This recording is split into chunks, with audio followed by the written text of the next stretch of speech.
Hasanul Basri rahmetullahi aleyh, avliyalardan birisi. Hasanul Basri rahmetullahi aleyh'e bir jigit günlerinin birine mınday deydi. Men de Kuday buyursa deydi, Allah Teala'ga ibadet kılam deydi. Sodamdı, biznesimdi toktatam deydi.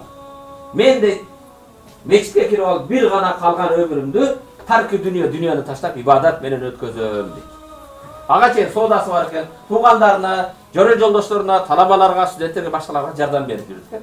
Бирок ушундай чечимге келет. Эми калган ömrümdü дейт мен ibadet менен ötközsөм дейт. Hasan-ı Basri менен кеңешейди. Hasan-ı Basri'nin жанына келе жатса, жолдо bir kanatı jaralangan, közü kör bolup kalgan bir kanattuğdu көрүп калат. Карап, бул көзү көр экен, канаты жараланды. Бул канаттуудун рызкысы азык, тамак ашып кайдан келет экен. Бир аз көзөмөлдөп турса, башка бир канаттуу учуп келип ооздагы тамагы менен, рызкысы менен тиги көзү көрбөгөн, канаты жараланган канаттууду багат.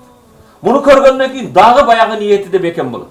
Эгер көзү көрбөгөн, канаты жараланган канаттуудун рызкысы ушундай келип жаткан болсо, Аллах Таала мага да рызкымды берет экен. Мен барып мечитте отуруп алып ибадат кылсам болот экен дейт.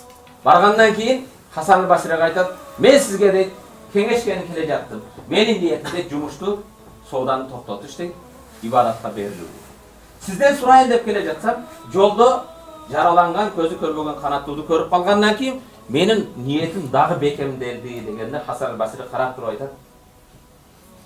Эки канаты таза болгон, көзү көргөн, учуп башкаларга жардам берген канаттуу болуунун ордуна көзү көрбөгөн, канаты жараланган канаттуу болууду тандадыңбы дейт.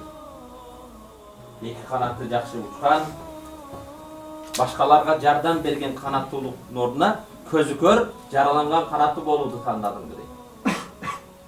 Биз аракет кылсак, рызык кылса Аллах Таала берет.